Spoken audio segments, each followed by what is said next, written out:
Nobody is going to tell you that the woman quietly building $400,000 in net worth by 43 years old isn't doing anything glamorous. She's not waking up at 4 in the morning for a brutal cold plunge. She's not running 3 side hustles while her kids are asleep. She's not watching finance bros on social media talk about leveraging asymmetric opportunities.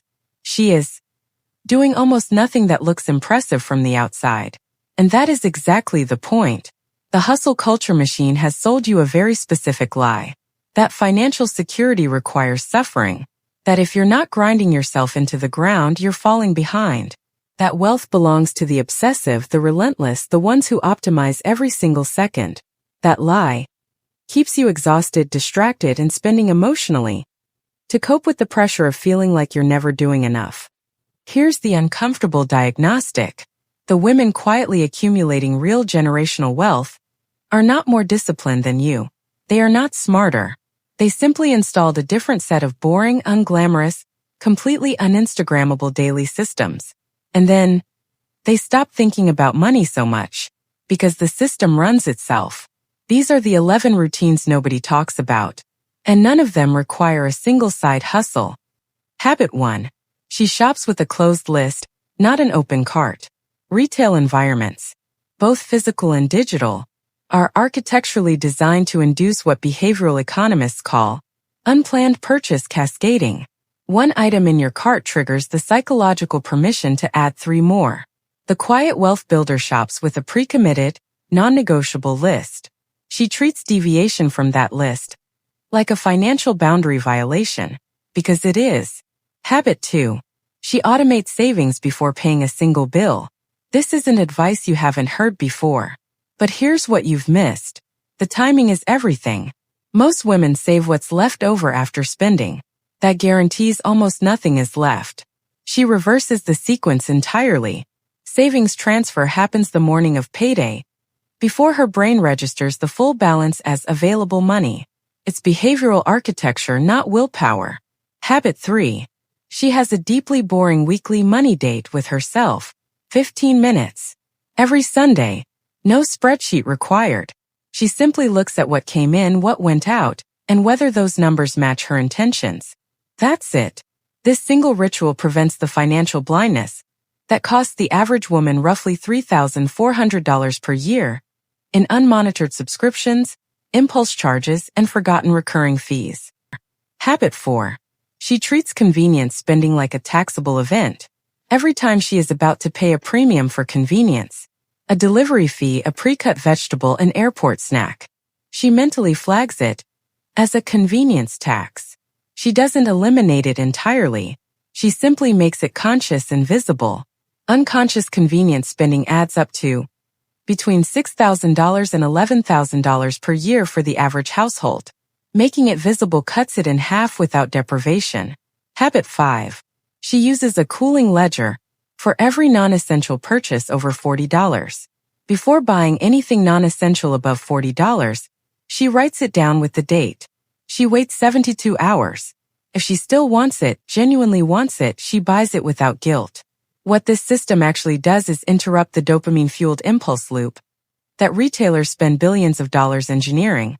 Most items never get purchased, not because she deprived herself, because the desire simply evaporated. Habit 6. She actively practices hedonic recalibration. Hedonic adaptation means humans rapidly return to their baseline happiness level after acquiring something new. The retail system exploits this ruthlessly, selling you the next upgrade before you've even fully experienced the last one. She deliberately slows this cycle down. She practices satisfaction with what she already owns through intentional use and appreciation. It sounds soft. The math is not.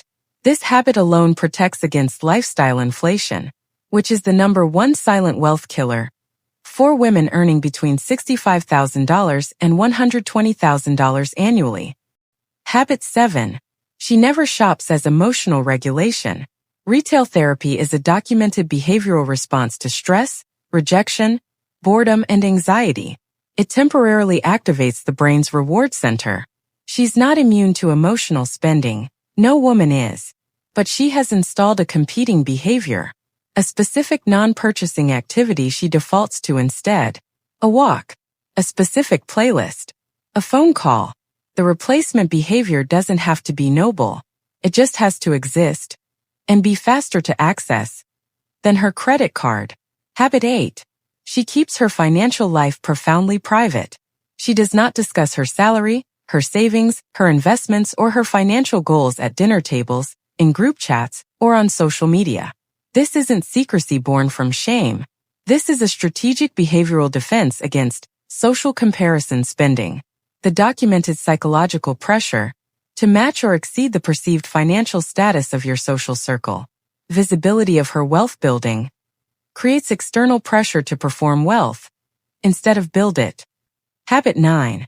She has exactly one credit card paid in full monthly, not 0 cards. That eliminates the credit building mechanism entirely. Not 3 cards.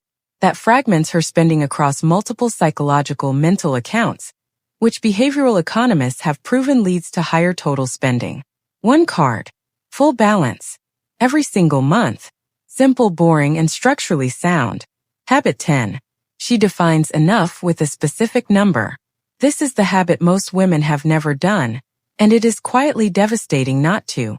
She has a written specific number that represents her personal financial enough, her target emergency fund, her retirement goal, her debt-free date.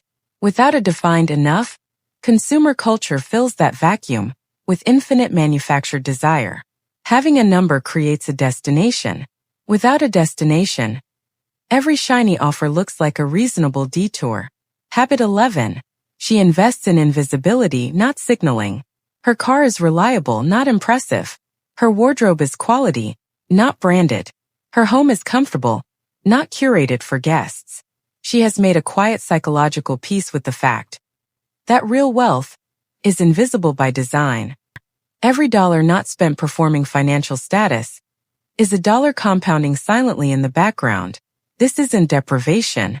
This is the most powerful form of financial confidence that exists. Here is the single unifying truth behind all 11 of these habits. None of them are about restriction. Every single one of them is about removing a decision from the battlefield. Because the retail system, the algorithm, and hustle culture all profit the moment you are tired, overwhelmed, and making financial decisions reactively. The behavioral fix you can start today is this. Identify the one financial decision you make on autopilot. The one purchase, subscription, or habitual spend you've never consciously examined. And make it visible. Write it down. Attach a yearly number to it. That's all. Visibility alone disrupts the behavioral loop that keeps that money flowing out of your account and into a system designed to extract it quietly. The dangerous irony is this. The same woman who masters these 11 invisible habits can still silently bleed her progress dry through the purchases she makes specifically to signal that she has her life together. Click the video on your screen right now, and let's pull back the next layer to expose how everyday normal purchases are actually status performance traps, engineered to keep you spending to look wealthy instead of actually becoming it.